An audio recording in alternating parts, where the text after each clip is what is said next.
Hello YouTube, I am Pinstar, and this is Banished, Strategy and Tactics, Episode 24. So, when we last left our intrepid village of Ficklewood, we fought off the evil booze blight that attacked our cherries and our plums in a desperate and evil attempt to strip us and our fine people of their hard-earned alcohol. But we have prevailed. Woo! Yeah, we had to chop down quite a few trees to get rid of that blight. And apparently spacing them just one field apart, not quite far enough. It was able to hop fields to do that. So in future plantings, I will likely have to be spacing them out even more. All the more reason to increase your crop diversity. So let's get started here. We had just laid down the foundations for sort of a market hub center here. And actually, let me finish laying this out while they get to building this. Sort of encircle our market here. I have a feeling we're going to be needing another schoolhouse soon, given how many young'uns we've been educating. Like there. And then let's see if... Yeah, here we go. Let's do a row of houses down here.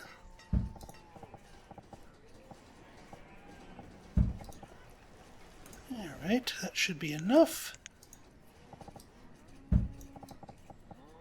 Perfect. And while we are at it, I think we have, yes, we do have room for a well, and given how much real estate is there, I think a well would be warranted.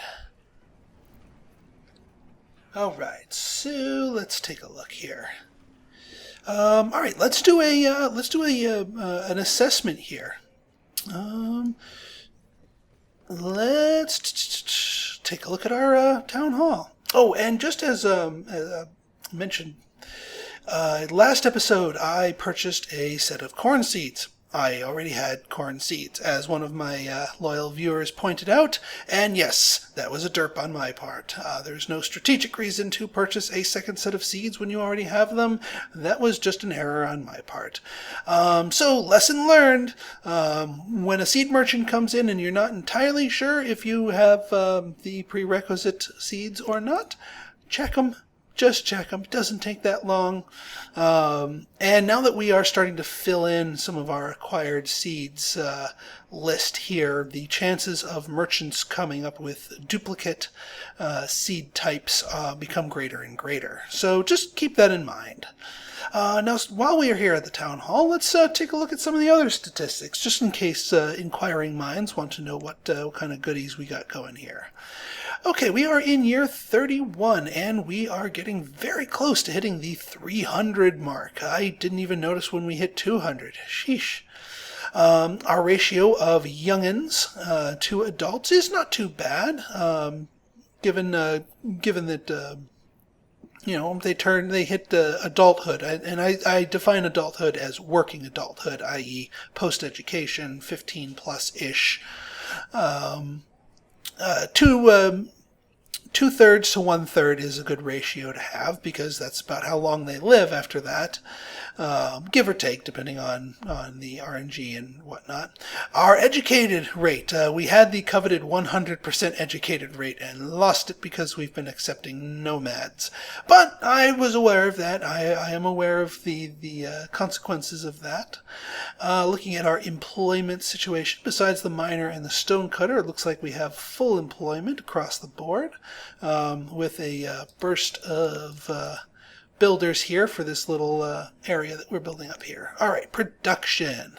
So we are looking at about, our produced is a little bit behind, but it looks like we are just starting into a harvest here. So let's see what happens to our produced once all these people harvest things, because I bet you it's not taking those new crops into consideration.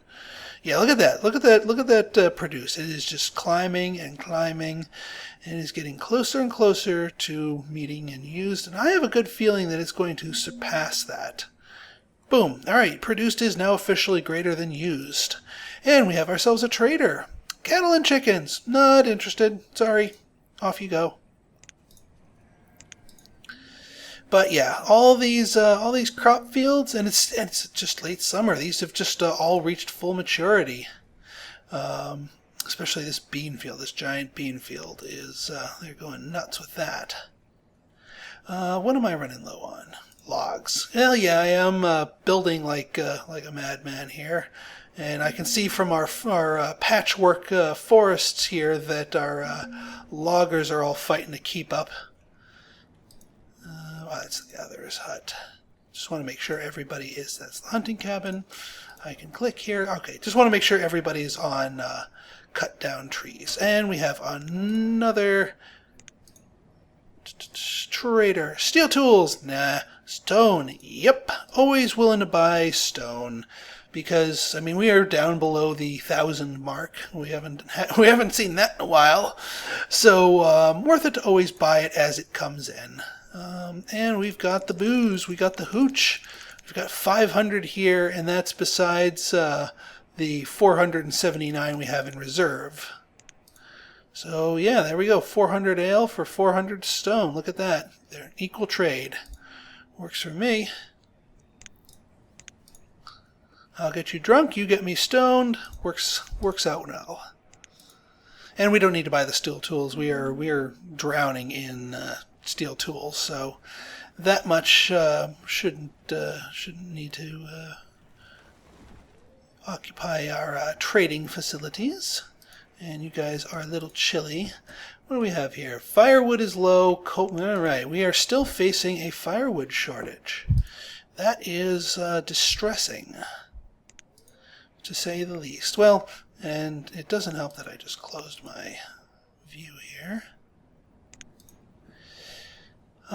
It doesn't help that my logs are low, so it's going to be hard to find my excess sources of, yeah, you guys, that woodcutter is low on wood because it's being all grabbed for my housing. So it might, you know what, I'm betting the problem will probably resolve itself once we slow down.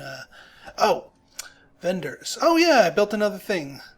So let's go up here, and we only want one market dude and one vendor. There we go. That should spread them out evenly. All right, we got some more people that are a little chilly. Next person that brings, you know what?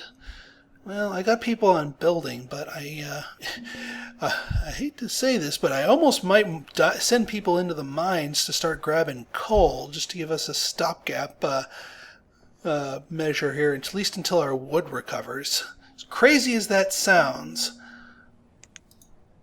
before I was gnashing my teeth about people grabbing coal for use for fuel, but in this case it might actually be warranted. Wow, this is a cold winter coming, dropping like old age, old age. Hopefully we don't have any freezes to deaths. And we got another teacher, so we'll employ them. And yeah, as we get these excess builders, I'm going to send them into the mines and make sure our mine is set to coal. I mean, we got this mine built. It's still got plenty of stuff in it, so might as well have them tap into it. Yeah. Sheesh. Yeah, I'm going to hold back on building a little bit until our wood and whatnot has a chance to recover. All right, all builders are gone. All of you guys into the mines. Get us some coal. All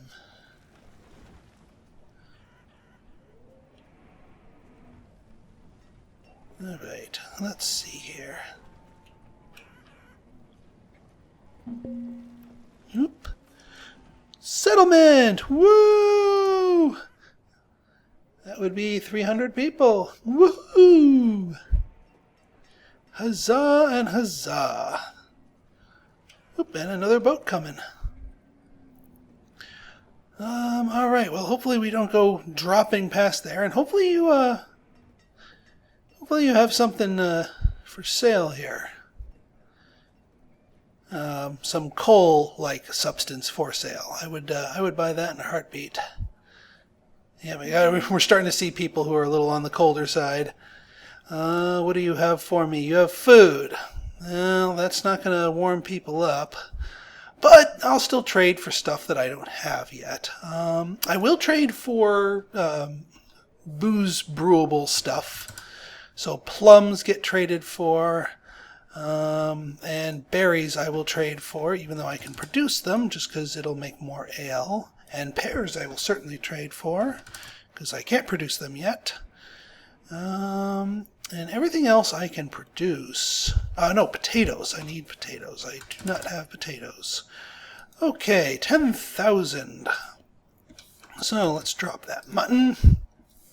Drop that walnut. Drop those fish. Drop these 31 iron tools. And start shipping out this ale. Oop. 52 units.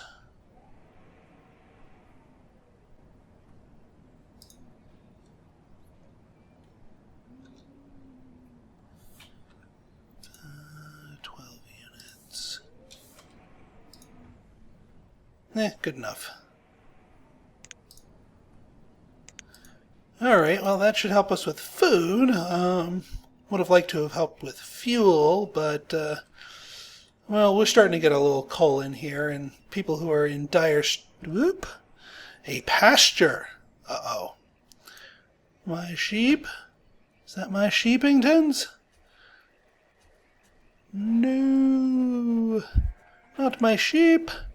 My poor sheep! Okay, well...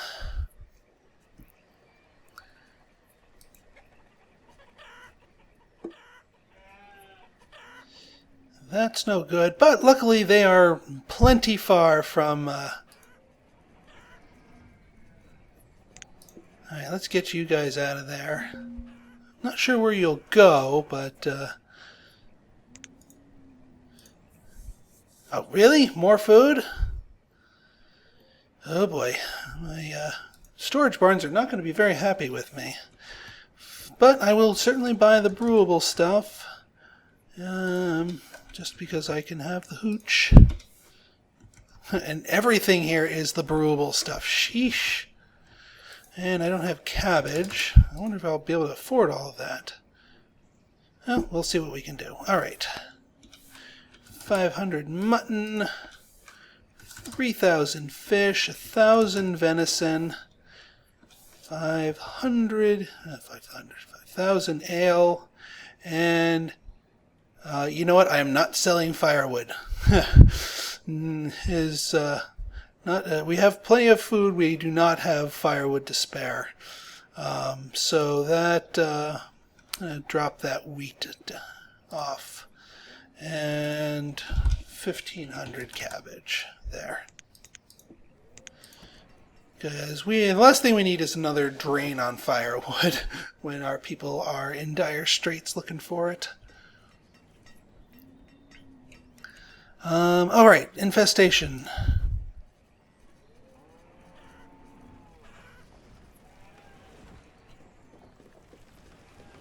Yeah, this, Now, I think there's a little trick to quick clearing an infested thing. If we tell it to remove, if we tell it to remove, and then reclaim it,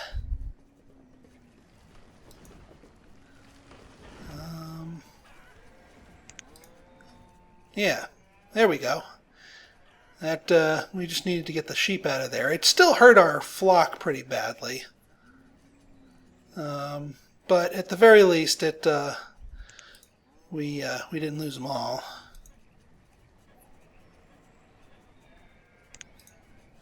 Alright, we are starting to recover our fuel here, starting to recover our wood. I'm still going to let my supplies recover a little bit more before I start going nuts here, especially given the prevalence of people who are still a little on the chilly side. Let me kick you up 2 times 10. Okay. And all right, let's go back here to looking at our numbers here. So food is, well, and we haven't gone through harvest time yet. So of course our use is going to be higher. But if you can see in the last 5 years, trending, our produced is much higher than used. So we're in good shape there. Inventory. What do I have a surplus of? Roots, plums, which will get brewed. Yeah, because now I don't have to wait for my plum trees to become mature. They can just start brewing up the plum ale right off the bat. And beans. Well, of course I have 11 billion beans. Yeah, but everything else is looking pretty good. Not too much in the way of excess. Let me take a look at my 5-year population graph. So yeah, our nomads, boop, boop. And so far we have not had any post-nomad die-offs, although we probably came a little close there with that little freeze there. So I should be mindful of my rapid expansion and more importantly, my resources. Speaking of, it might behoove me to get myself another forestry hub, which actually might be pretty good right here, given the amount of open space and the little bits and pieces of mini mountains, which will befuddle farm fields, but won't hurt forestry hubs too badly. So yeah, I think in the next episode I will do just that. Okay, so I'm going to go ahead and call it here. If you like this video, you want to see more, go ahead and hit that subscribe button, leave me a like, and most importantly, leave me a comment. Your feedback, good, bad, or indifferent, is what drives me to make these, what keeps me going here. And even if you have something negative to say, if it's something I can improve on, please point it out to me. That way I can make my future videos better and more entertaining for all of you. So this is Pinstar signing out. Have a good one, everyone.